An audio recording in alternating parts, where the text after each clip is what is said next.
Bismillahirrahmanirrahim. Assalamualaikum warahmatullahi wabarakatuh. Innal hamdalillah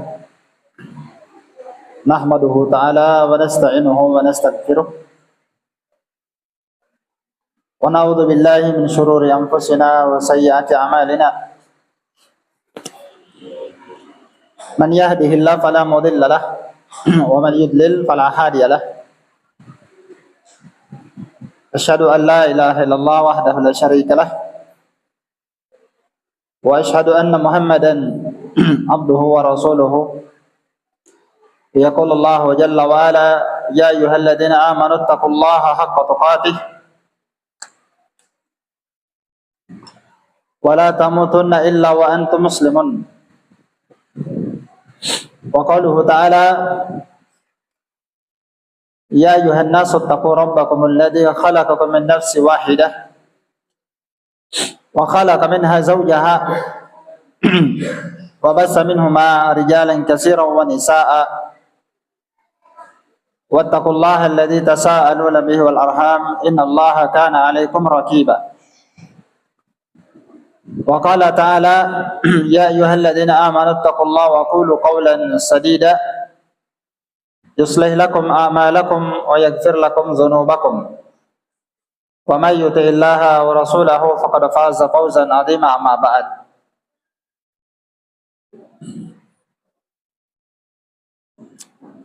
Ikhwani fid din wa akhwati fillah, a'azzani Allah wa iyyakum rahimani wa rahimakumullah jami'an.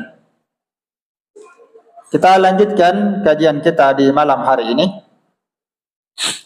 membahas kajian tentang fikih ibadah. Di malam hari ini kita mulai membahas tentang ahkam as-shalah, tentang hukum-hukum seputar masalah salat. Hukum-hukum seputar masalah salat. Ya, pembahasan salat ini adalah pembahasan yang paling meluas, salah satu pembahasan yang paling meluas di pembahasan kitab fikih. Ya. Kitab fikih itu banyak membahas pembahasan, ya. Ada pembahasan kitab taharah, kitab yang membahas tentang taharah, bersuci. Ada pembahasan tentang salat. Ada pembahasan tentang bab nikah, ada pembahasan tentang bab haji, ada pembahasan tentang al-bai', jual beli. Banyak pembahasan di pembahasan kitab fikih. Dan pembahasan salat ini termasuk pembahasan yang paling banyak dan paling luas pembahasannya. Mungkin kita pernah belajar tentang sifat salat Nabi, ya. Itu salah satu pembahasan salat. Ada puluhan pembahasan salat. Bukan hanya pembahasan sifat salat, ya. Iya. Dan ini kitab yang ada di depan kami, kitab yang kami ajarkan di pembahasan salat kali ini adalah kitab yang berjudul Salatul Mu'min, yang ditulis oleh Syekh Dr. Al-Qahtani, pengarang kitab Hisnul Muslim, ya. Biasa mendengarkan. Ya, kitab ini ada 1582 halaman. 1582 halaman.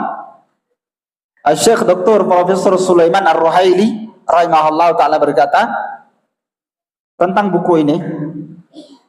Beliau berkata bahwa salah satu kitab yang paling terbaik menulis tentang kitab salat adalah buku ini, yang berjudul Salatul Mu'min.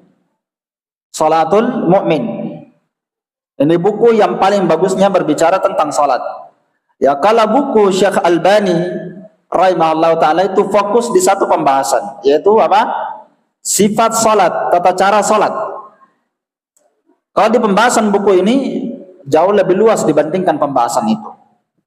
Maka di buku ini kita akan terangkan, kita mulai dari pembahasan definisi salat, kemudian manzilatus salat fil Islam, kedudukan salat dalam Islam, kemudian keistimewaan dan kekhususan salat yang tidak ada pada ibadah yang lainnya, itu ada pembahasannya. Kemudian setelah itu akan dibahas tentang fadilatus salat, keutamaan salat. Jadi panjang pembahasannya. Setelah itu dibahas tentang syurutu sihhatis salat, syarat-syarat sahnya salat. Kemudian setelah itu akan dibahas lagi setelahnya tentang rukun salat, wajib-wajib salat, sunnah-sunnah salat, apa yang diharamkan dalam salat, apa yang dimakruhkan dalam salat, apa pembatal-pembatal salat, apa yang dibolehkan dalam salat dan apa yang tidak dibolehkan. Semua itu akan datang nanti penjelasannya. Hal-hal yang dibolehkan dalam salat yang mungkin kita tidak pernah mendengarkan pembahasannya. Seperti dalam salat, boleh seorang menggendong anak sambil salat, sebagaimana Nabi SAW menggendong cucunya ketika salat. Boleh seorang salat bergerak membunuh ular dan kalajengking, sebagaimana datang dalam hadis. Boleh seorang bergerak di dalam salat ketika dia membutuhkan. Boleh seorang menggaruk badan di dalam salat. Semua itu akan diterangkan. Setelah itu akan diterangkan tentang sifat salat pula, tata cara salat. Nah, inilah yang akan kita nanti gabungkan beberapa versi buku para ulama tentang pembahasan fikih atau tentang pembahasan sifat salat, tata cara salat. Ya, termasuk pembahasan khusyuk di dalam salat. Di buku ini sangat luas tentang khusyuk.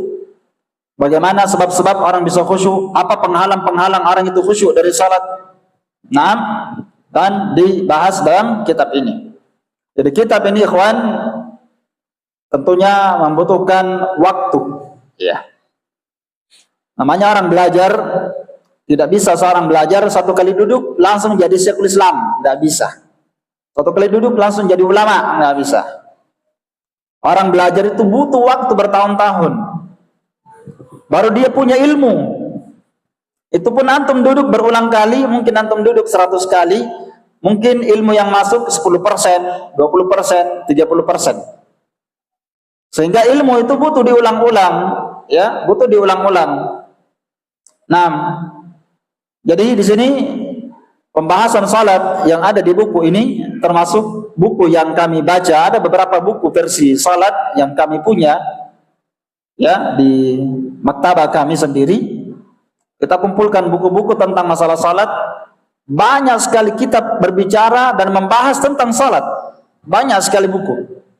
Dan apa yang saya bacakan di sini inilah yang paling lengkapnya sudah. Yang paling lengkapnya sudah ini yang ada di depan kita. Saya tidak bawa kitabnya karena kitabnya setebal ini. Jadi saya tidak bawa bukunya karena tebalnya segini. Lihat ini tebalnya ini. Segini tebalnya, hampir segini tebalnya, kurang lebih. 1582 halaman. Ini kitab yang saya pegang, saya baca dari iPad saya, dan ini yang saya pakai mengajar juga di pondok pesantren bersama dengan ikhwah dan para santri. Cuma pembahasannya sudah jauh sekali, sudah selesai. Semua yang saya sebutkan tadi itu sudah selesai sebagiannya.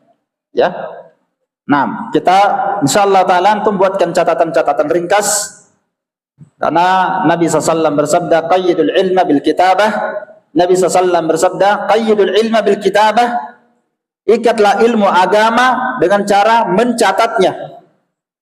Maka antum mencatat, apakah antum mencatat di tulisan di buku atau antum mencatat di HP, mencatat ilmu pahala dalam Islam. Kenapa? Karena Nabi yang memerintahkannya. Karena Nabi SAW yang menyebutkan dalam hadisnya, qayyidul ilma bil kitabah, ikatlah ilmu agama dengan cara apa? Mencatatnya. Dengan cara mencatatnya. Walaupun mencatat di buku itu lebih bagus, karena kalau di HP kadang ganti HP, hilang catatannya. Apalagi yang banyak uangnya suka gonta-ganti HP. 1 bulan ganti lagi HP. Hilang catatannya.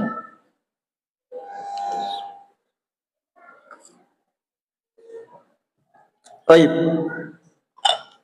Kita langsung saja. Pembahasan kita yang pertama tentang salat, itu tadi globalnya saya terangkan. Sekarang kita rincikan. Apa yang bisa kita baca sesuai dengan waktu yang Allah berikan, ya. Yang pertama adalah definisi salat. Definisi salat secara bahasa dan istilah. Salat secara bahasa bermakna doa. Bermakna doa. Salat secara bahasa maknanya doa. Dalilnya adalah firman Allah dalam surah At-Taubah ayat 103.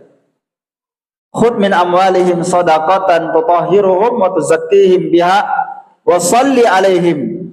Allah Ta'ala berfirman, ambillah dari harta mereka sebagai sedekah yang mensucikan harta mereka dan mensucikan diri mereka.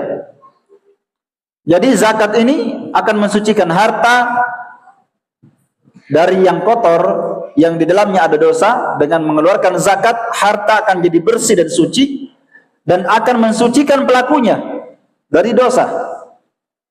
Setelah diambil zakat itu, kata Allah, wasalli alaihim, dan doakanlah mereka yang membayar zakatnya. Lafadznya wasalli, itulah salat. Dan salatlah alaihim, atas mereka yang membayar zakat. Maksudnya salli apa artinya? Doakan. Nah, sehingga makna salat secara bahasa bermakna apa? Doa.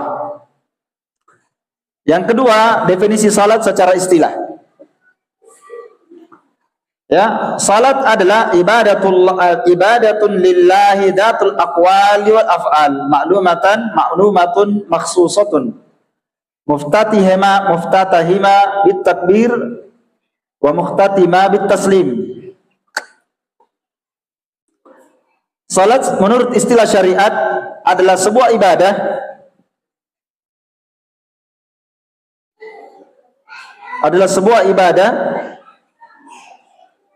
yang mengandung ucapan dan perbuatan yang khusus. Sebuah ibadah yang di dalamnya ada ucapan dan ada perbuatan yang sudah dimaklumi. Dimulai dengan takbir dan ditutup dengan salam. Dimulai dengan takbir dan ditutup dengan salam.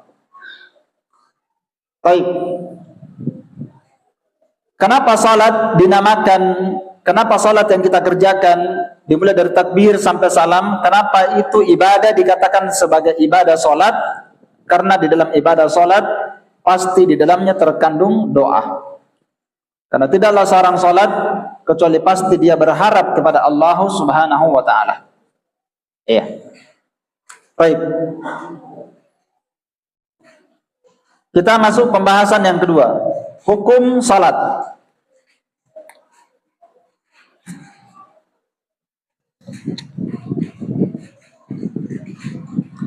Salat hukumnya rukun Islam yang kedua setelah syahadat.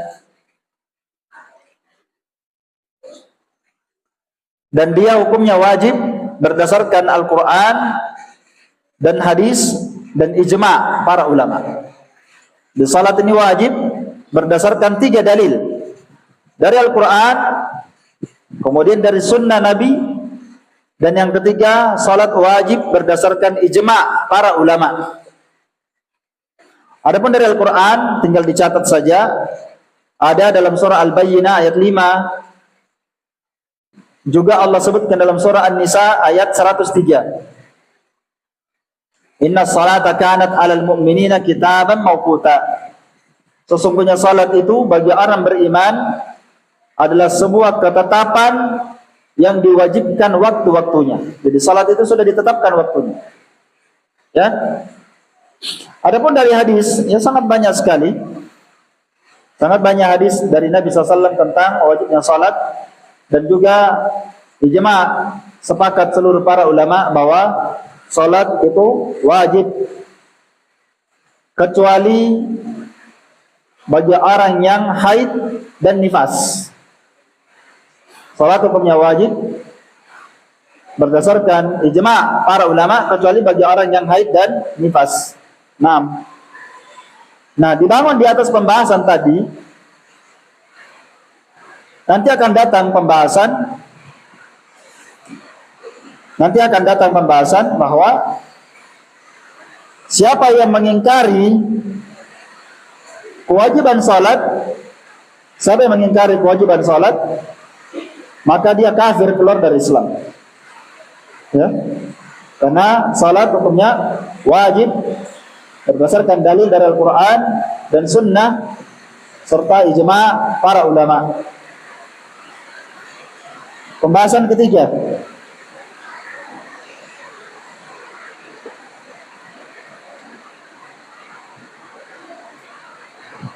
kedudukan salat dalam Islam.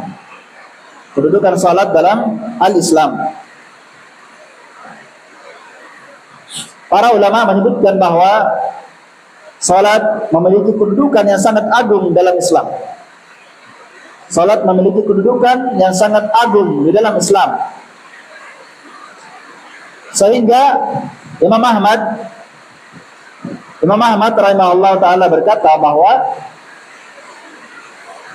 jika kalian ingin melihat bagaimana kedudukan Islam dalam hati kalian, maka lihatlah kedudukan salat dalam hati kalian.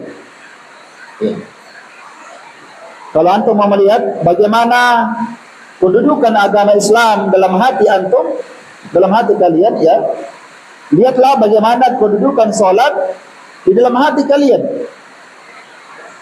Maka siapa yang membesarkan salat dalam hatinya, maka nilai Islam itu besar dalam dirinya. Dan siapa yang meremehkan salat, melantarkan salat, maka dia adalah orang yang meremehkan Islam. Dan kita lihat kaum muslimin di zaman sekarang, bagaimana mereka meremehkan salat. Banyak di antara kaum muslimin mereka meremehkan salat. Mau dia laki-laki, perempuan, bahkan banyak di antara kaum muslimin yang tidak salat. Mereka menganggap salat itu adalah perkara yang enteng, perkara yang biasa. Padahal Nabi SAW memberi hukum bahwa orang yang meninggalkan salat, faman taraka as-salat faqad kafar. Siapa yang meninggalkan salat, kata Nabi SAW, maka sungguh dia telah kafir kepada Allah Subhanahu wa taala.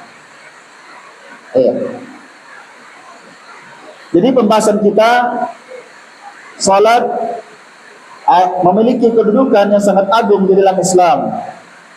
Di antara hal yang menunjukkan tentang kedudukan salat yang sangat agung dalam salat, yang pertama, di sini ada 12 yang menunjukkan tentang agungnya kedudukan salat dalam Islam. Yang pertama, as-salatu imaduddin. Salat adalah tiangnya agama. Salat adalah tiangnya agama.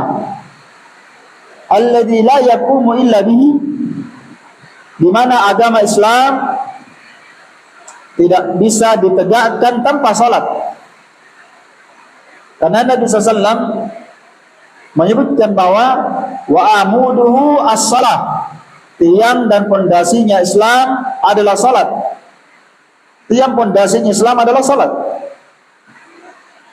Maka seorang yang berislam tanpa salat, artinya dia telah meruntuhkan Islamnya. Seorang yang berislam tanpa salat, artinya apa? Dia telah meruntuhkan Islam. Karena tiangnya Islam adalah apa? Salat. Imaduddin, tiangnya, pondasinya Islam, agama adalah salat.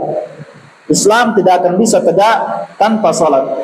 Maka Nabi SAW bersabda, ra'sul amri Islam wa amuduhu shalah wa dirwatu sanamihil jihad.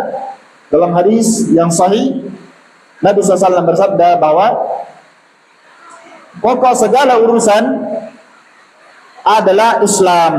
Pokok segala urusan adalah Islam. Artinya apa? Apa saja yang antum lakukan, urusan apa saja antum kerjakan tanpa ada tuntunan Islam, maka perkara itu tidak dianggap kebaikan. Apa saja?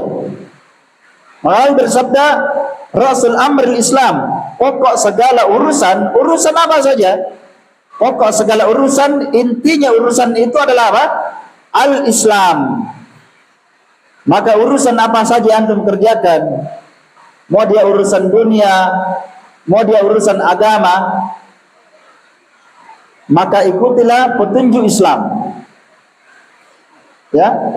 Yang kedua, wa amuduhu salat, dan tiangnya Islam adalah apa?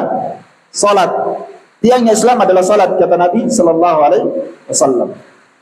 Kemudian kedudukan salat yang kedua adalah awwalu ma yuhasabu alaihi al-'abdu min amali. Salat adalah amalan yang paling pertama dihisab pada hari kiamat. Ya. Salat adalah amalan yang paling pertama dihisab dari amalan seorang hamba pada hari kiamat. Wa salahu amalihi wa fasadihi, maka baiknya amalan seorang hamba dan rusaknya amalan seorang hamba tergantung benarnya dan baiknya salatnya, dan tergantung rusaknya salatnya. Karena itu Nabi sallallahu alaihi wasallam bersabda dalam hadis Anas bin Malik, awwalu ma yuhasabu bihil abdu yaumil qiyamah, yang paling pertama dihisab dari amalan seorang hamba pada hari kiamat adalah salatnya. Fa in salahat salaha sairu amali. Apabila salatnya baik, benar salatnya sesuai dengan tuntunan syariat, maka salaha sairu amali, seluruh amalannya akan ikut jadi baik. Wa in fasadat fasada sairu amali, dan apabila salatnya rusak, tidak sesuai tuntunan syariat, atau salatnya bolong-bolong, atau salatnya tidak sesuai dengan apa yang Allah Ta'ala perintahkan,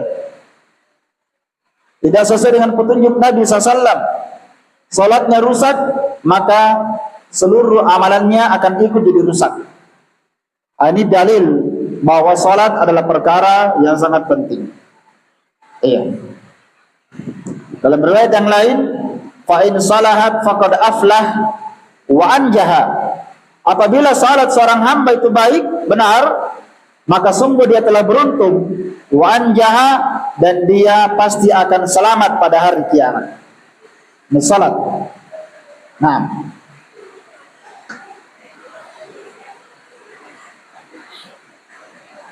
dalam riwayat yang lain, apabila salat seorang hamba itu kurang, salat wajibnya kurang, maka salat wajib akan ditambal oleh salatnya yang sunnah.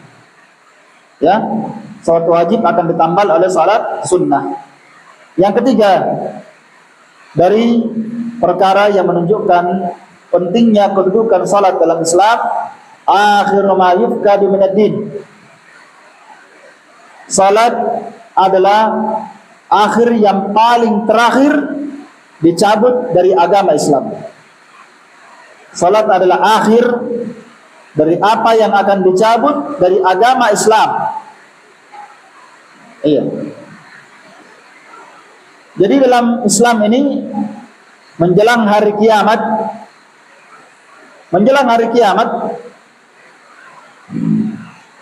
Al-Quran akan diangkat. Amanah akan hilang dari hati manusia, hilang sifat amanah. Bahkan hilang itu Al-Quran. Al-Quran akan diangkat pada hari kiamat. Ketika menjelang hari kiamat. Sampai di dunia ini tidak tersisa lagi mushaf di dalam kertas, hilang mushaf. Iya. Akan diangkat dari dada manusia dan akan hilang di kertas-kertas. mushaf akan hilang, diangkat kembali oleh Allah Subhanahu wa taala. Dan yang paling terakhir diangkat dari agama Islam adalah ibadah salat. Itu yang paling terakhir diangkat. Iya. Fa idza dhahaba akhir din lam yabqa syai'un minhu. Maka apabila salat itu sudah diangkat, tidak ada lagi orang yang salat, maka agama Islam tidak tersisa lagi. Iya. Karena salat adalah akhir dari agama Islam yang akan diangkat ke langit. Maka apabila salat sudah diangkat, tidak ada lagi orang yang salat, maka lam yabqa syai'un minal Islam, tidak akan tersisa lagi sedikit pun dari agama Islam. Habis. Iya. Hal itu ditunjukkan oleh hadis riwayat Imam Ahmad. Ya. La tunqadanna ural Islam urwatan urwah wa kullaman qadat urwatan tashabbasin nas billati taliha faulahunna naqban al-hukum wa akhiruhunna as-salah. Islam ini, kata Nabi, akan diangkat dan dicabut sedikit demi sedikit. Ya. Yang paling pertama diangkat adalah hikmah. Dan yang paling terakhir diangkat adalah salat. Dalam riwayat yang lain Nabi bersabda, "Awwalu ma yurfa'u minan nasil amanah." Yang paling pertama diangkat dari manusia adalah sifat amanah. Sehingga manusia tidur, manusia dalam keadaan tidur dan dia bangun, amanah sudah dicabut dari dalam hatinya. Hilang itu amanah. Hilang sifat amanah pada kebanyakan manusia. Iya. Sebagaimana yang disebutkan dalam hadis, ayatul munafik salasun, tanda-tanda orang munafik ada 3. Idza haddasa kadzaba, kalau dia berbicara maka dia berbohong. Dia mengatakan dengan lisannya perkara yang tidak sesuai dengan fakta. Dan itu sifat nifaq. Yang kedua, wa idza wa'ada, dan jika dia berjanji, akhlafa, maka dia ingkari janjinya. Ya, orang yang suka berjanji, ingkar janji, ini termasuk sifat kemunafikan. Maka tidak boleh seorang berjanji dalam keadaan dia mengingkari janjinya. Yang paling banyak berjanji siapa? Orang yang banyak utangnya. Itu kata para ulama. Orang yang paling banyak berjanji siapa? Orang yang suka berutang. Besok ya akhi, kubayar. Ditagih besok, nanti tanggal 15. Datang tanggal 15, tanggal 29.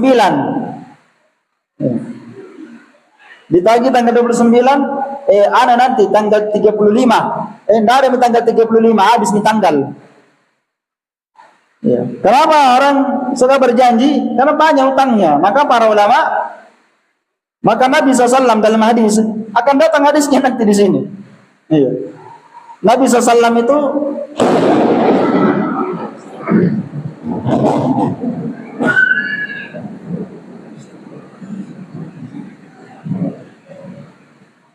baik, dalam hadis disebutkan Nabi SAW sangat banyak berdoa berlindung dari terlilit utang. Nabi banyak sekali berdoa, minta berdoa supaya dijauhkan dari banyak berutang. Bukan tidak boleh berutang, Nabi berlindung dari terlilit utang. Nabi ditanya, "Ya Rasulullah, kenapa antum banyak sekali berdoa dari berutang?" Kata Nabi, karena orang kalau banyak berutang sering berbohong. Orang yang banyak berutang sering apa? Sering bohong. Berjanji ingkar. Yang terakhir, Tanda-tanda munafik yang ketiga kata Nabi adalah wa idza tumina khana, jika dia diberi amanah atau dia dipercaya maka dia khianat terhadap amanah. Dan Nabi bersabda, awwalu ma tafqaduna min dinikum al-amanah. Awal kali yang paling pertama hilang dari agama kalian adalah hilangnya sifat amanah. Amanah ini penting. Amanah ini sama dengan kejujuran, sama, mirip. Seorang disuruh amanah dan jujur sebagai apapun dia. Sebagai suami, amanah, jujur. Sebagai istri. Sampai orang yang bekerja di masjid, wajib amanah. Jangan dimanfaatkan masjid untuk kepentingan pribadinya. Masjid yang bayar, dia yang pakai airnya. Dia pakai untuk kepentingan pribadinya. Masjid yang bayar, kecuali kalau dia tinggal di masjid sebagai imam, sebagai santri, dia makan di situ. Ini contoh amanah, ikhwan. Contoh amanah. Sebagai pegawai, amanah.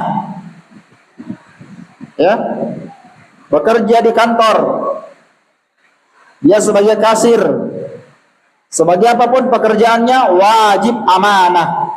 Yang paling pertama diangkat dari agama kalian adalah sifat amanah.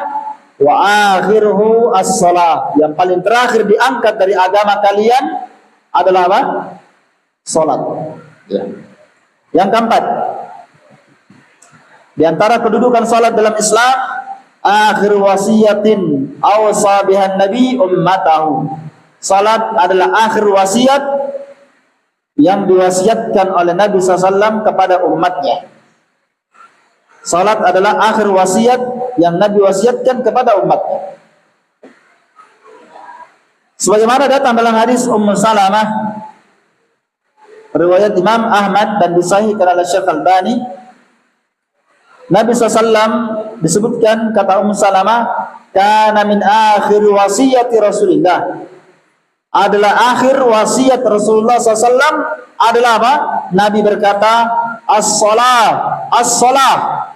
Jaga salat kalian, jaga salat kalian. Perhatikan salat.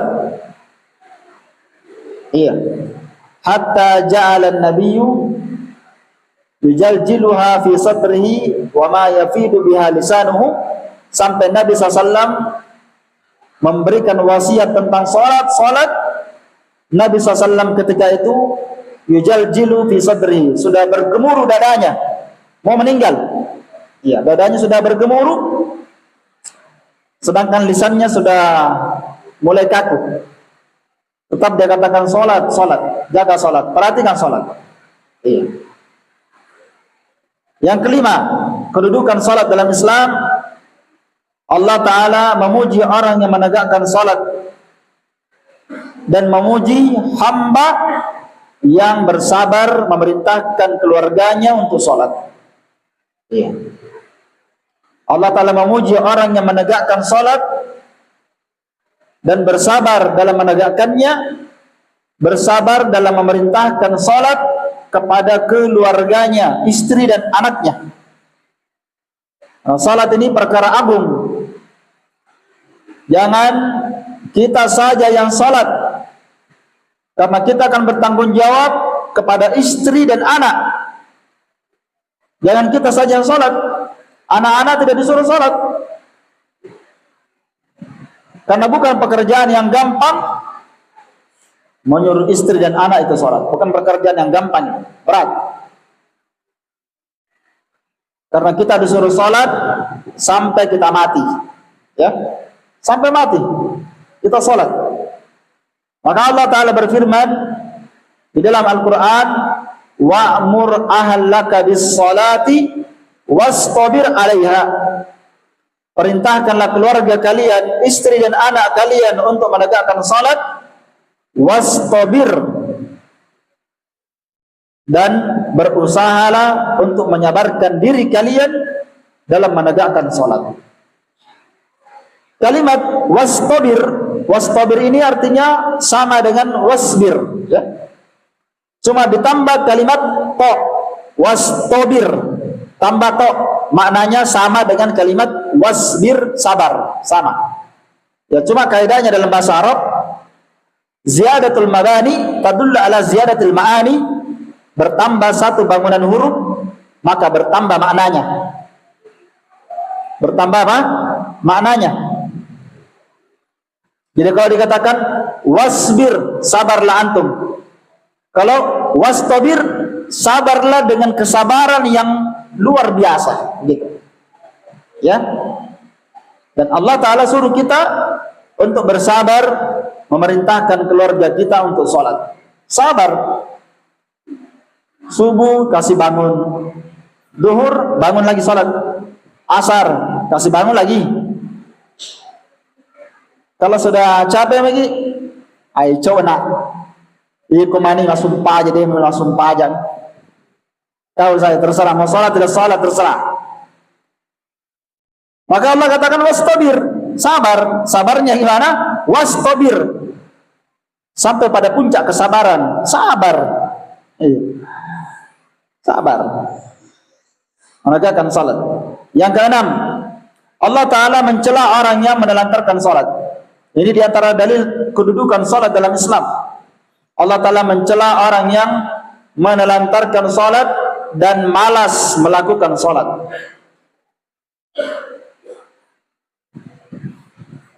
Dalilnya bisa dilihat. Yang pertama dalam surah Maryam ayat 59. Dalam surah Maryam ayat 59 Allah Ta'ala berfirman, fa khalafa min ba'dihim khalfun adaa'us shalah wattaba'us syahawat fa sawfa yalqawna ghayya. Dalam surah Maryam ayat 59 Allah Ta'ala berfirman,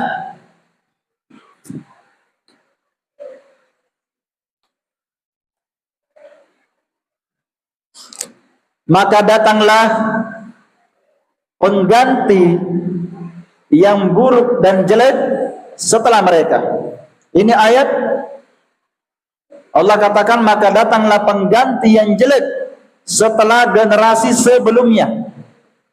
Generasi sebelumnya ini Allah Ta'ala sebutkan tentang orang-orang salih dari kalangan para nabi, para wali, orang-orang salih. Allah sebutkan bahwa mereka adalah orang-orang yang teguh dalam menegakkan salat. Mereka bersabar dalam melaksanakan salat. Allah puji mereka. Setelah itu Allah Ta'ala sebutkan datanglah generasi yang datang setelah mereka, kaum pengganti yang buruk dan jelek. Bagaimana sifat pengganti yang buruk dan jelek ini? Kata Allah, adaa'us shalah, mereka menelantarkan salat. Para ulama menafsirkan ini ayat, bagaimana seorang dikatakan buruk karena menelantarkan salat. Gimana maknanya? Di antara kandungan maknanya, orang dikatakan menelantarkan salat adalah orang yang salat, kadang tidak salat. Ini yang pertama. Salatnya apa? Maghrib dengan isya aja, duhur asar tidak salat. Ada tidak yang seperti ini? Kalau salat, satu aja salatnya, salat maghrib. Iya. Salat isya kadang pergi kadang tidak, tergantung filmnya. Kalau lagi puncaknya itu di salat isya, filmnya pas seru-serunya di rumah aja salat. Laki-laki ya. Kalau duhur, asar, subuh, apalagi subuh. Kalaupun salat subuh jam 7, jam 8. Salat subuh jam 7, jam 8. Tiap hari begitu. Salat jam 7 itu bukan salat subuh, salat duha. Iya. Bukan salat subuh, salat duha. Iya. Ini orang yang melantarkan salat ini. Orang yang melantarkan salat seperti tadi. Termasuk yang paling bahaya, seorang dikatakan menelantarkan salat, kata sebagian as-salaf, adalah mereka yang tidak salat duhur kecuali mendekati waktu asar. Itu tafsirnya. Dia tidak sholat asar kecuali hampir mendekati maghrib. Tidak sholat maghrib kecuali mendekati isya. Tidak sholat isya kecuali mendekati subuh. Tidak sholat subuh kecuali setelah matahari terbit jam 7, jam 8. Ini yang dimaksud. Ini saja diancam ini orang yang seperti ini nanti di akhir ayat diancam, ancamannya neraka. Ya. Kemudian kata Allah, wattaba'u syahwat. Pengganti yang buruk ini dia menelantarkan salat dan mengikuti syahwat, dan ini selalu berteman. Rata-rata orang yang melantarkan salat adalah orang yang memperturutkan nafsu dan syahwat. Rata-ratanya begitu. Karena banyak orang yang tidak salat gara-gara apa? Gara-gara dunia, gara-gara pekerjaan. Ya, maka akhirnya dia telantarkan salat. Fasaufa yalqawna ghayya, maka kelak mereka akan mendapatkan ghayya. Ghayya itu adalah neraka jahanam, azab yang sangat keras, azab yang sangat pedih. Ya, jadi yang keenam tadi Allah mencela orang yang menelantarkan salat dan orang yang malas melakukan salat karena malas dalam menegakkan salat, termasuk sifat orang-orang munafik. Allah Ta'ala berfirman dalam surah An-Nisa ayat 143, sifat orang yang malas salat adalah sifat munafik. Allah berfirman, innal munafiqina yukhadi'una Allah wa huwa khadi'uhum. Orang munafik itu ingin menipu Allah, padahal mereka yang menipu diri mereka sendiri. Sifat munafik, wa idza qamu ila shalah, jika mereka menegakkan salat, qamu kusala, mereka berdiri dalam keadaan malas. Salat juga, tapi tidak ada kecintaannya sama salat sedikit pun. Ya. Malas, kata Allah Ta'ala, mereka berdiri dalam keadaan malas, yara'unan nas, dan mereka riya ketika mereka salat. Wala yadhkurunallaha illa qalilan, dan mereka tidak mengingat Allah Ta'ala di dalam salatnya kecuali sedikit. Di sini ada pembahasan khusyuk, nanti akan datang. Bahwasannya khusyuk di dalam salat itu punya wajib. Di antara sifat munafik, mereka tidak mengingat Allah Ta'ala di dalam salatnya kecuali sedikit sekali. Kecuali sedikit. Ini sifat-sifat orang munafik. Baik, yang kedelapan, di antara kedudukan salat dalam Islam,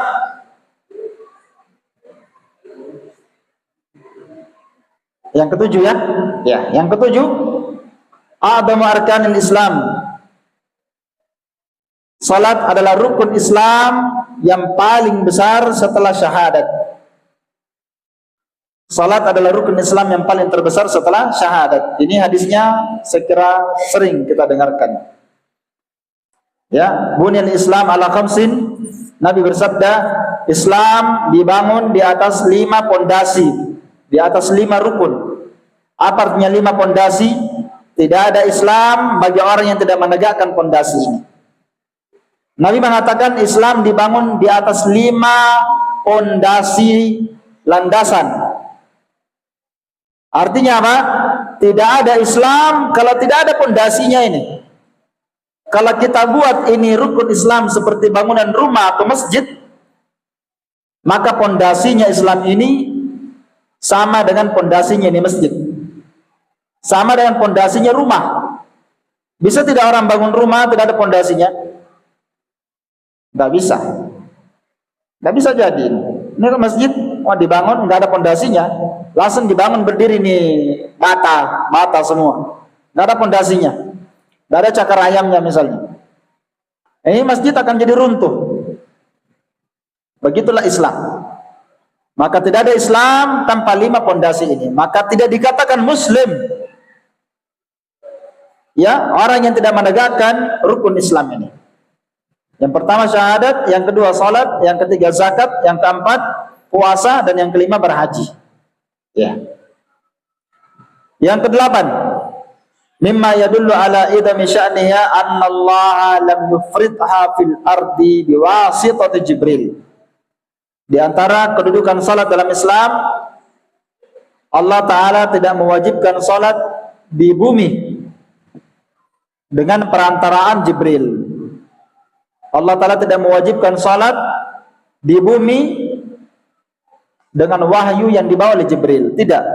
Tapi salat diwajibkan di mana? Ketika Nabi di Isra Mi'rajkan di atas langit. Jadi nanti diwajibkan Nabi terima langsung wahyu dari Allah Subhanahu wa taala ketika Nabi di Isra Mi'rajkan. Di mana Nabi menerima ini salat?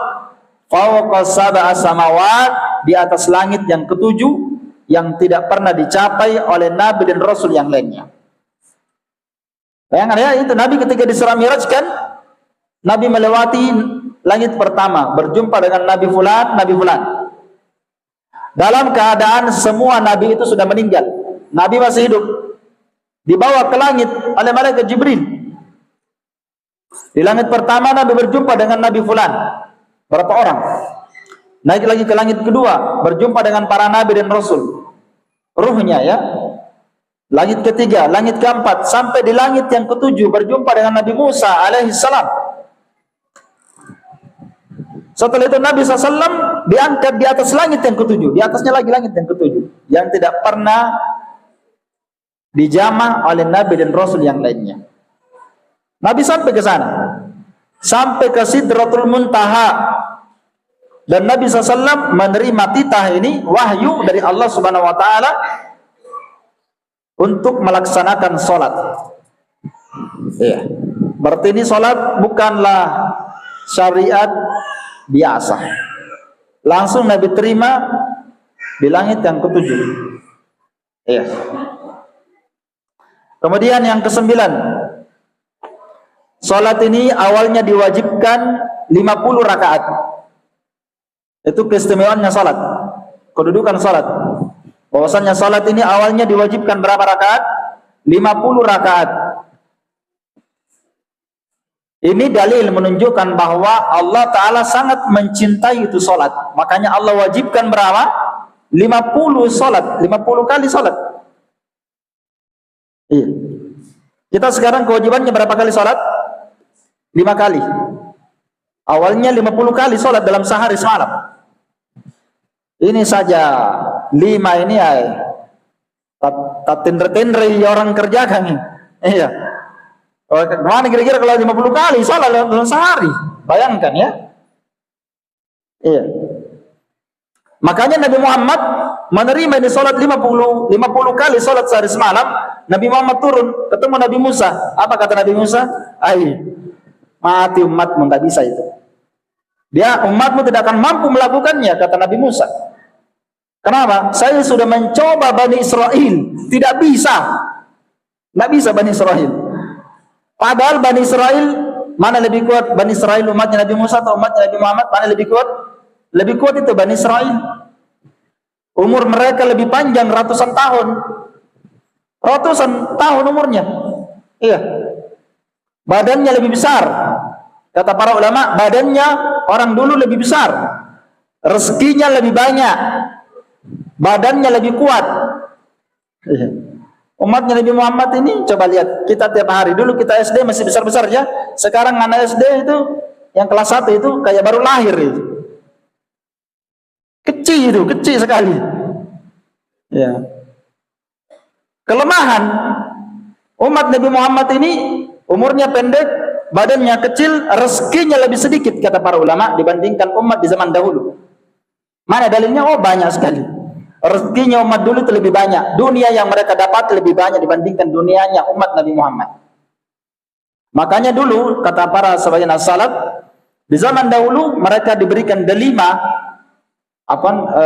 gandum. Makanan pokoknya kan gandum. Satu gandum saja bisa diangkat beberapa orang. Satu gandum. Sekarang gandum antum berapa? Bagaimana besarnya? Seperti ini, kayak kuku kecilnya satu.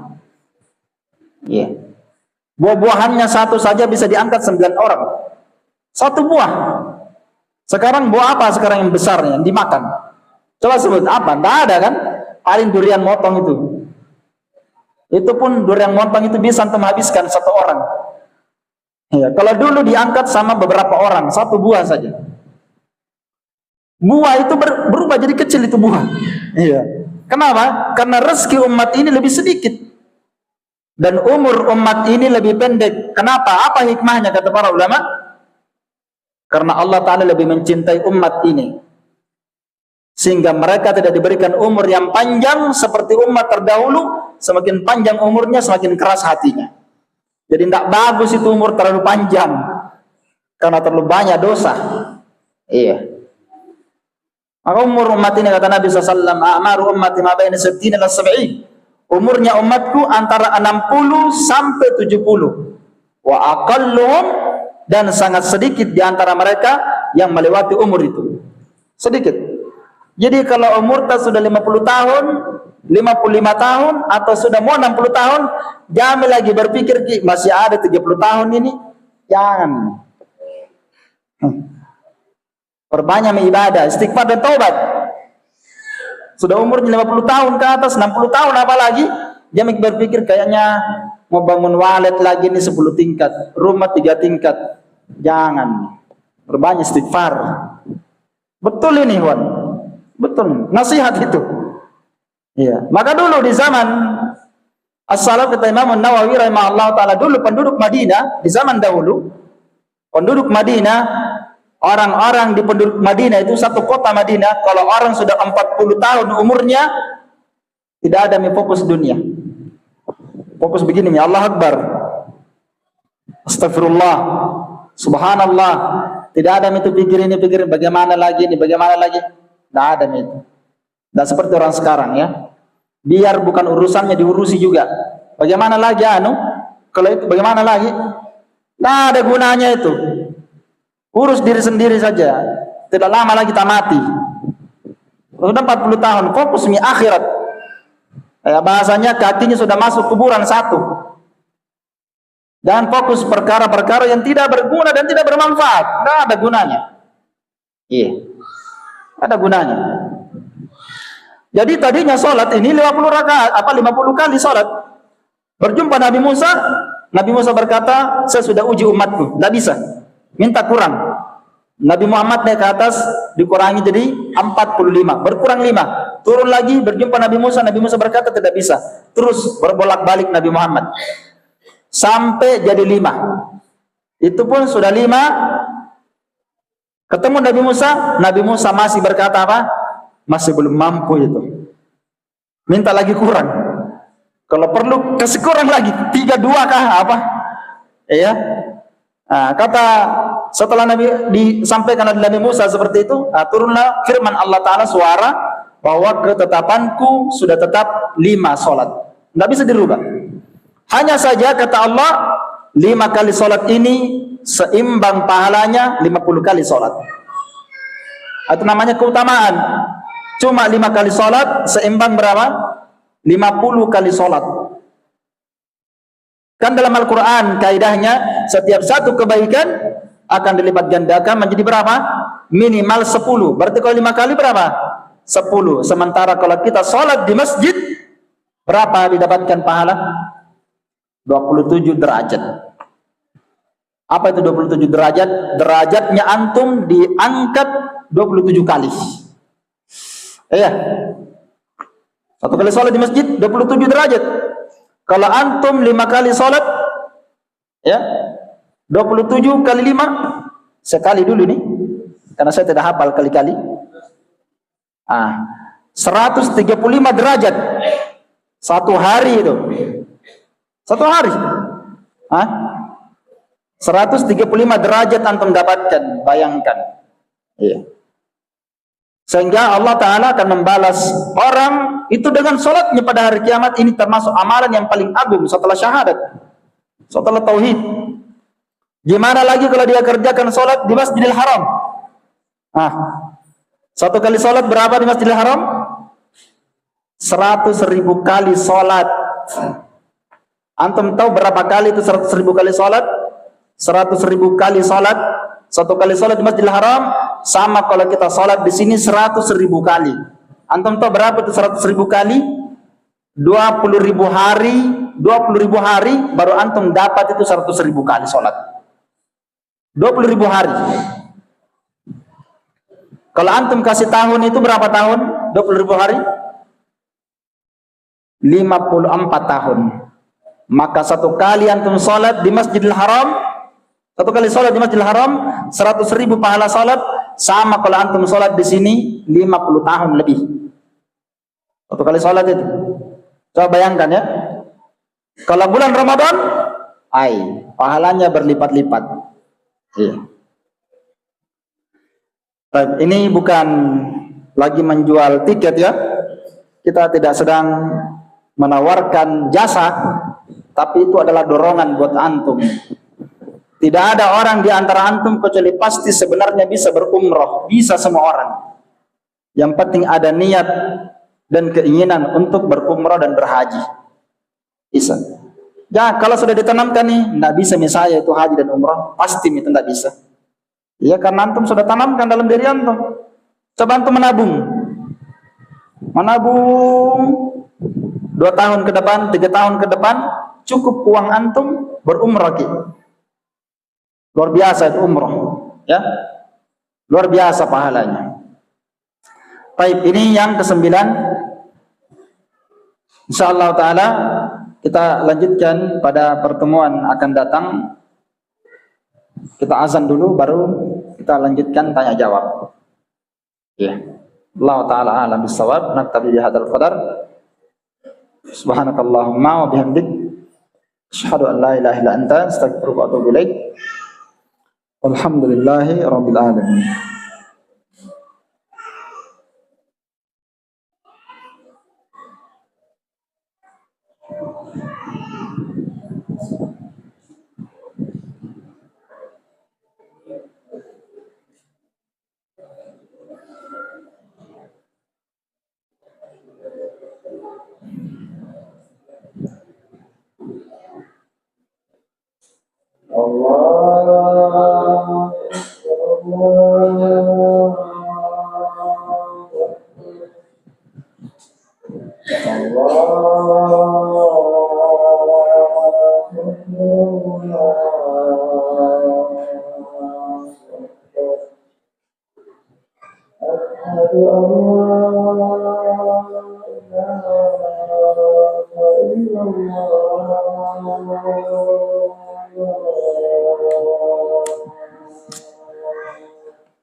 Di sini ada pertanyaan. Bismillah. Afwan Ustadz, izin bertanya. Ana pernah meninggalkan sholat witir karena ana terkadang kerjakan pada saat selesai sholat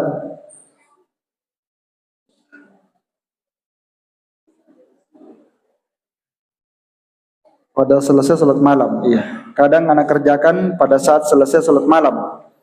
Qadarullah ana terlambat bangun dan tidak sempat mengerjakan sholat witir karena waktu sholat subuh sudah masuk. Bagaimana hukumnya Ustaz?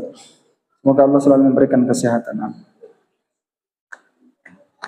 Orang yang ketiduran dari qiyamul lail, apakah dia ketiduran karena sakit atau karena tidak sakit? Atau karena ada uzur? Apa uzurnya? Banyak. Mungkin karena sakit, kurang sehat, atau mungkin ketiduran. Orang yang ketiduran dan dia punya kebiasaan qiyamul lail, maka caranya dia kerjakan qiyamul lail itu di waktu duha. Sebagaimana datang dalam hadis Aisyah radhiyallahu taala anha berkata, apabila Nabi SAW sakit atau kurang sehat, ya, atau Nabi ketiduran, maka Nabi SAW mengerjakan salat witirnya atau salat qiyamul lailnya di waktu pagi, di waktu duha, dengan cara digenapkan. Dalam hadis Aisyah itu disebutkan Nabi melakukan qiyamul lail, dia bayar qiyamul lailnya di malam hari, dia bayar di waktu duha menjadi 12 rakaat. Karena kebiasaan Nabi SAW salat berapa? 11 rakaat. Maka dibangun di atas hadis ini, kata para ulama, siapa yang kebiasaannya salat malam 3 rakaat, maka dia kerjakan di waktu pagi berapa? 4 rakaat.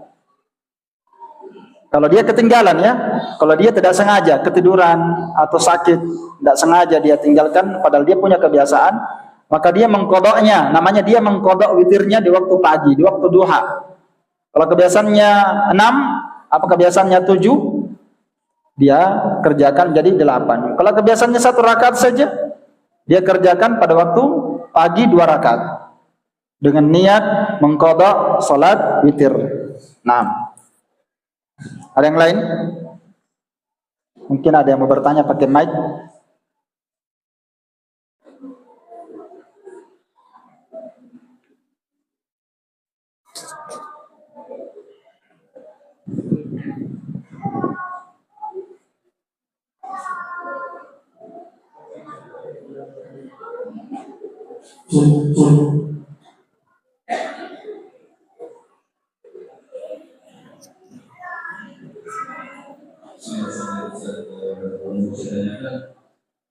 Dan kebiasaan orang mengisi umum itu pada saat hari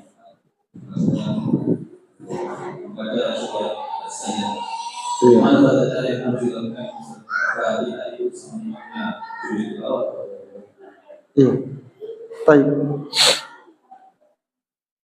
Terkait tentang salat di subuh Jumat, imam membaca surah As-Sajdah. Biasanya di rakaat pertama surah As-Sajdah, ya. Di rakaat kedua membaca surah apa? Al-Insan. Ya. Asalnya membaca surah As-Sajdah di subuh Jumat dan surah Al-Insan di rakaat kedua itu ada hadisnya, disunnahkan dibaca. Cuma apakah sujud tilawah atau tidak, itu terjadi khilaf. Paham, ya? Jadi memang disunnahkan membaca surah As-Sajdah di subuh Jumat rakaat pertama, Al-Insan rakaat kedua, itu ada hadisnya, dianjurkan. Dia boleh membacanya, melakukannya selama dia tidak meyakini wajibnya. Hukumnya sunnah, enggak wajib. Ya. Yeah. Namun apakah dia sujud tilawah atau tidak? Yang benarnya tidak sujud tilawah karena tidak ada hadis yang sahih.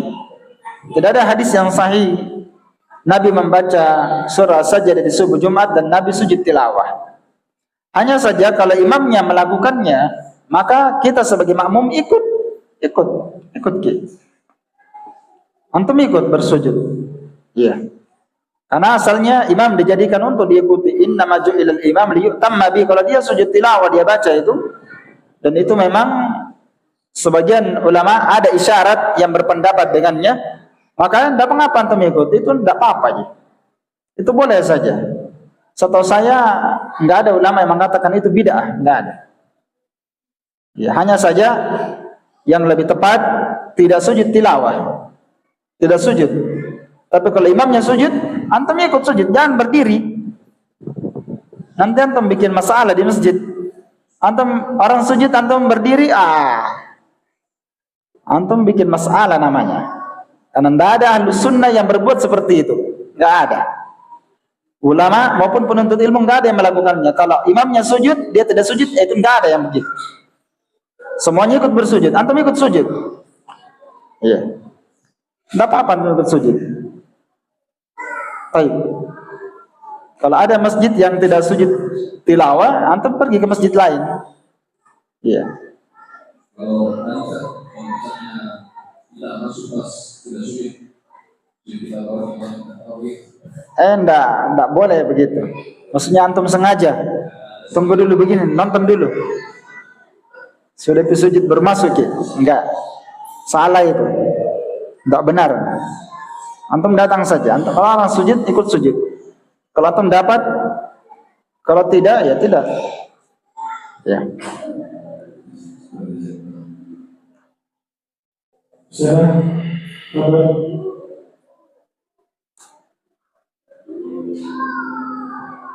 Assalamualaikum warahmatullahi wabarakatuh. Ini menanyakan pada saat kita sholat tengah, biasa kita jadikan orang awal sebagai sutra. Nah, ketika orang awal yang berada di depan, apakah kita tetap ikut sutra atau bukan di depan? Iya. Iya. Baik. Kalau kita salat sunnah ya? Iya. Apakah dia salat sunnah atau masbuk? Sutranya hilang. Biasanya kan masbuk tak? Orang di depan kita berdiri juga. Atau kita salat sunnah, tiba-tiba orang yang dijadikan sutra itu pergi. Maka tidak ada kewajiban mencari sutra. Tidak ada kewajiban. Ini nanti akan saya bahas tuntas tentang pembahasan sutra. Ya, tentang pembahasan sutra kita akan bahas tuntas ini. Ya, tentang hukum-hukum seputar masalah sutra. Di antaranya yang ditanyakan tadi, Syekh Muhammad bin Shalih Al-Utsaimin rahimahullah taala berkata bahwa dahulu para salaf dari kalangan sahabat, kalau mereka salat, sutra mereka pergi, tidak ada di antara mereka yang dinukil mencari sutra. Enggak ada. Enggak ada nukilan, tidak ada nukilan dari as-salaf mereka jalan cari sutra. Enggak ada. Itu hanya hukumnya mubah, boleh dilakukan kalau ada hajat. Artinya, boleh dilakukan kalau ada hajat. Tapi kalau mengatakan sutra pergi antum jalan cari sutra, enggak ada dalilnya itu. Enggak ada dalilnya. Maka kata para ulama, tidak wajib orang yang hilang sutranya, tidak ada kewajiban bagi dia mencari sutra, enggak ada dalil. Tapi kalau bergerak sedikit, tidak banyak, misalnya kalau dia melangkah ke kanan sedikit, dia sudah dapat sutra, boleh, hukumnya boleh. Kenapa boleh? Dalilnya karena ada hajat. Akan datang nanti pembahasan di dalam sholat, orang boleh bergerak dalam sholat kalau ada hajat, boleh bergerak. Makanya nanti akan saya bawakan hadisnya nanti tentang hal yang dibolehkan dalam sholat. Suatu hari Nabi pernah sholat di rumahnya, tapi Nabi sholat dekat pintu. Istrinya Aisyah datang ketuk pintu, pintu terkunci. Maka Nabi SAW bergerak, dia buka pintu, setelah itu kembali ke tempat sholatnya. Berarti boleh bergerak tidak? Boleh. Kenapa boleh bergerak di waktu itu? Karena ada hajat. Ada hajat. Iya. Bahkan Nabi SAW memperbolehkan orang bergerak dalam sholat ketika membunuh ular dan membunuh kalajengking. Kira-kira kalau antum sholat ada ular, antum bergerak atau tidak? Saya tanya dulu antum. Antum khusyuk, ular makalu-kalu di leher antum? Kayak Sunan Kalijaga? Mati antum. Iya. Nyawa ini satu saja nyawa ini. Iya. Maka Nabi membolehkan ada ular sementara sholat boleh bergerak dibunuh dan itu gerakan yang diizinkan. Dibolehkan. Iya. Tapi kalau pergi setelah antum jalan, jangan melakukannya. Kecuali gerakan antum sedikit, melangkah ke kiri, melangkah ke kanan, atau maju satu langkah sedikit saja sudah dapat sutra, boleh. Tapi kalau jalan 4 langkah seperti gerak jalan, iya, apalagi di masjid umum, wah, antum bikin perkara yang aneh bin ajaib. Jangan. Kalau antum masbuk atau antum salat sunnah pergi sutranya, tidak usah jalan, ditetap di tempat saja, tidak usah bergerak, karena tidak dinukil dari as-salaf melakukan hal itu. Jelas, ini tentang rinciannya ini nanti akan datang kita jabarkan insyaallah. Di sini ada pertanyaan, jika seorang istri menggugat cerai suaminya di pengadilan dan pengadilan telah menyetujui dan telah mengeluarkan akta cerai, ini namanya khulu. Khulu ya. Istri yang menggugat cerai namanya apa? Khulu. Kalau suami yang menceraikan namanya talak. Talak namanya. Beda hukumnya. Kalau istri yang minta cerai, maka apa namanya? Khulu namanya. Kalau orang yang minta cerai, perempuan yang minta cerai dalam hukum Islam, wajib perempuan mengembalikan maharnya. 100 juta dulu maharnya, no? Uang panainya kasih kembali. Ada tanah dikasih dulu 2 hektar, kasih kembali juga. Yang ketiga, kalau kita sudah khulu seperti itu, maka tidak ada bagiannya perempuan ketika dia khulu. Yang lagi diminta mana uangmu, kasihkan lagi uangmu, tidak ada itu. Tidak ada sudah itu. Kalau dia yang khulu, tidak ada bagiannya. Iya. Banyak orang zaman sekarangnya luar biasa pelanggarannya. Iya. Dia sudah minta cerai, sudah itu dia minta lagi rumahnya suaminya, dia minta bagi 2 lagi, dia minta lagi harta penogirinya, dia habisi suaminya. Ya, jadi ini kalau dia yang khulu, kalau dia khulu benar karena mungkin suaminya zalim atau suaminya ada pelanggaran syariatnya, seperti misalnya suaminya tidak sholat, maka wajib seorang perempuan minta khulu, minta cerai. Atau suaminya melakukan pelanggaran syariat, melakukan kesyirikan dan kekufuran, melakukan sihir, narkoba, macam-macam dibikin, sudah dinasihatin tidak mau, minta cerai saja. Tidak ada gunanya bersuami seperti itu. Ya, boleh minta cerai. Yang penting ada alasannya. Yang dilarang oleh Nabi SAW, perempuan yang minta cerai tanpa alasan yang disyariatkan, tidak ada alasan yang dibenarkan menurut syariat, maka dia tidak akan mencium baunya surga. Haram hukumnya. Iya. Tapi kalau ada alasannya, ya mungkin suaminya ini dia tidak kasih nafkah istrinya, tidak ada nafkah, suka mabuk, tidak sholat, berjudi, narkoba, bikin syirik, bikin gaduh, memukul istri, cerai. Iya. Ganti suami yang lain. Banyak aja laki-laki. Suami juga begitu sama istrinya. Kalau istrinya sudah dinasihati, sudah dinafkahi, sudah dikasih ini, kasih itu, macam-macam istrinya sembarang dia buat, sholat kadang-kadang sholat, kadang tidak, kadang keluar rumah dia tidak minta izin, ya, dia habis uangnya suaminya tanpa hak, sudah dinasihati berulang-ulang kali, masih diulang lagi kesalahannya, dan kesalahannya fatal misalnya, ya, maka tidak apa-apa suami menceraikan istrinya, cari istri yang lain daripada sengsara. Nabi SAW menyebutkan asbabus sa'adah, sebab kebahagiaan salah satunya istri yang salihah. Kemudian Nabi berkata asbabus syaqawah, sebab yang menyengsarakan adalah istri yang durhaka. Ceraikan saja. Tapi ya Ustaz ku cintai, banyak aja yang lain. ceraikan saja. Kalau kepala batu tidak mau dinasihati, dikasih ini, ya, ceraikan saja. Tapi tentunya ini melalui proses. Jangan baru kesalahan istri satu, ceraikan mau kena? Tidak. Sabar ki.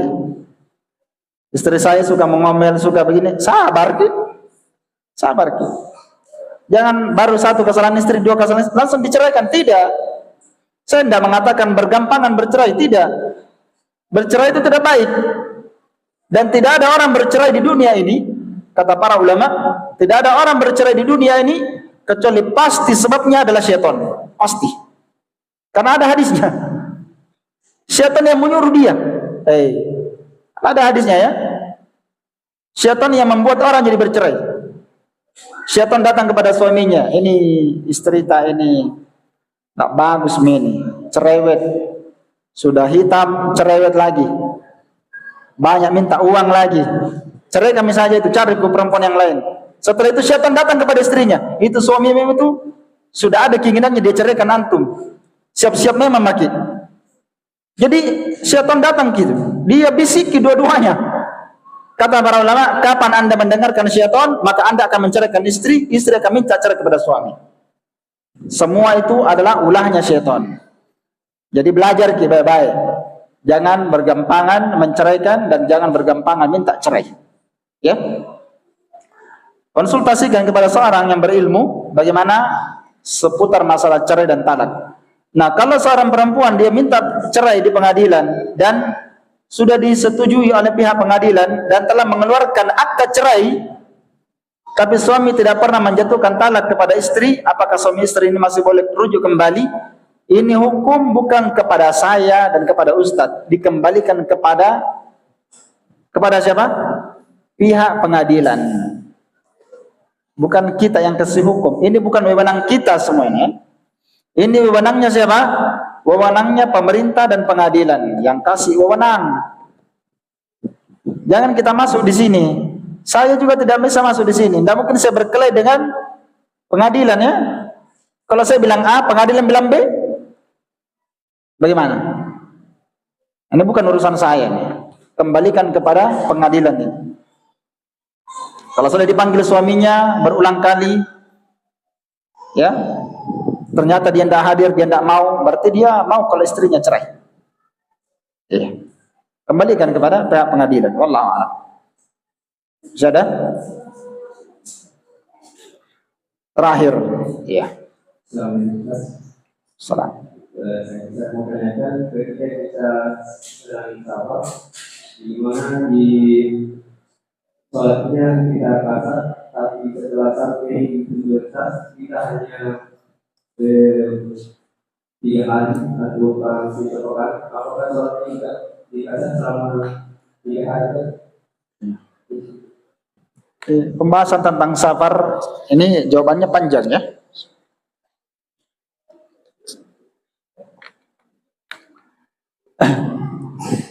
Kita ringkas saja. Orang yang safar, catatan pertama, orang yang safar nanti dia terhitung safar kalau dia sudah tinggalkan kampungnya. Itu catatan pertama dulu. Nanti orang dikatakan safar setelah dia jaddas safar. Betul-betul dia sudah bersungguh-sungguh keluar bersafar.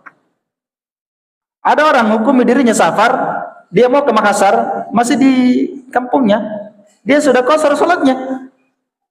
Pergi masjid, mau ke Makassar sebentar, no qasar sholatnya. Belum pergi safar pak, masih di kampung tak ki. Salah gitu. Jangan salah paham. Nanti itu qasar berlaku kapan? Kalau kita tinggalkan ini pare-pare, baru ki safar namanya. Kalau masih di sini ki, biar berniat ki berulang kali tetap ki belum safar. Dipaham ini? Safar? Kapan gerangan safar? Kalau anda sudah meninggalkan pare-pare dan anda sudah tidak melihat rumah dan kampung halaman, sudah jauh, sudah sampai di Baru, atau melewati pare-pare, kota pare-pare lewat mendekati Baru, sudah safar. Iya. Terus yang kedua, seorang dikatakan safar selama dia di perjalanan, pulang dan pergi, boleh dia mengqasar dan menjamak salat. Namanya jamak qasar. Tahu artinya jamak qasar? Ijama'i duhur asar, maghrib isya sekaligus diqasari juga. Itu namanya jamak qasar. Duhur asar dijamak. Apakah jamak takdim, dikedepankan jamaknya di waktu duhur, atau jamak takhir di waktu asar?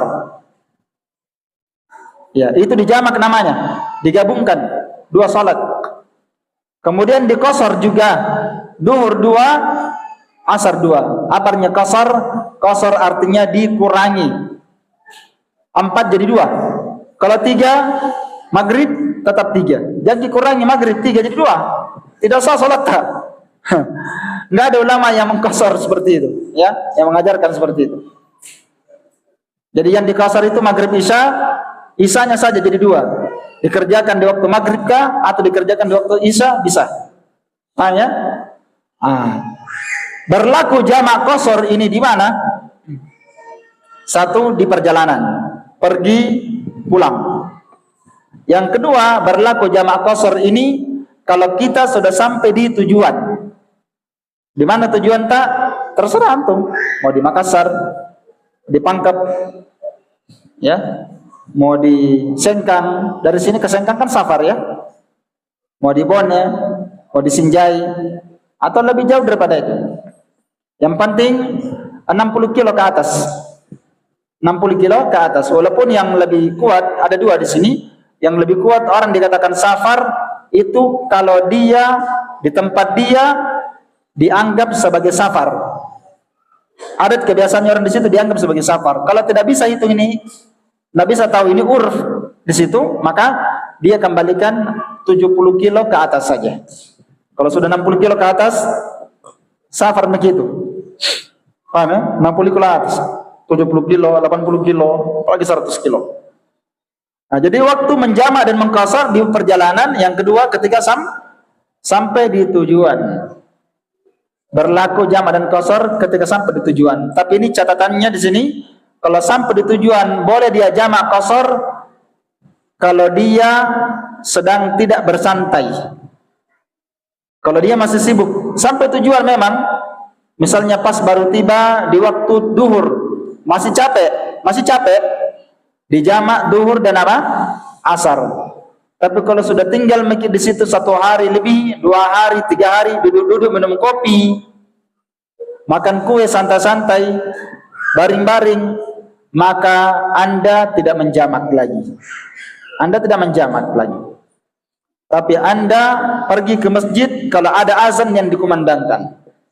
Kalau Anda sudah bersantai, paham? Anda duduk-duduk saja begini di rumah. Meskipun antum safar, menurut jumhur ulama, meskipun antum safar, kalau ada masjid berkumandang dekat rumah antum situ, maka antum wajib ke masjid. Paham ya? Tapi kalau antum tidak sempat ke masjid, mungkin karena antum capek, mungkin antum masih butuh istirahat, maka tidak mengapa antum sholat di mana? Di rumah, dan antum hanya mengqasar sholat duhur. Di waktu duhur saja antum kerjakan 2. Kalau antum sholat di rumah. Kalau di waktu asar nanti antum kerjakan lagi 2 rakaat. Jangan dijamak. Kecuali antum butuh menjamak, baru antum jamak. Seperti apa? Misalnya antum jalan keluar, antum sudah sampai tujuan, tapi antum pergi jalan ke mall, atau jalan pergi belanja, atau pergi ke pekerjaan, maka di situ antum butuh menjamak, silahkan menjamak. Tapi kalau antum santai di rumah, maka antum pergi ke masjid. Kalau tidak sempat ke masjid, maka antum qasar di rumah, tapi tidak dijamak. Bisa dipahami ini? Antum qasar di rumah saja, tidak dijamak, karena antum santai. Ini butuh rincian-rincian. Banyak orang masih bingung-bingung. Iya. Jadi kalau antum masih bingung, ditanyakan lagi kembali. Ya, dipahami ya caranya? Ya, nanti sampai berapa hari Ustaz? Ya, namanya orang safar, berapa hari pun dia di sana, maka dia dihitung sebagai orang yang safar. Antum 1 pekan, 2 pekan, selama antum masih safar, antum safar. Antum terus-menerus dianggap apa? Safar. Wallahu a'lam. Sekiranya cukup ikhwan, wallahu taala a'lam bissawab. Naktabi bihadzal qadar. Subhanakallahumma wa bihamdik asyhadu an la ilaha illa anta astaghfiruka wa atubu ilaik. Walhamdulillahirabbil alamin.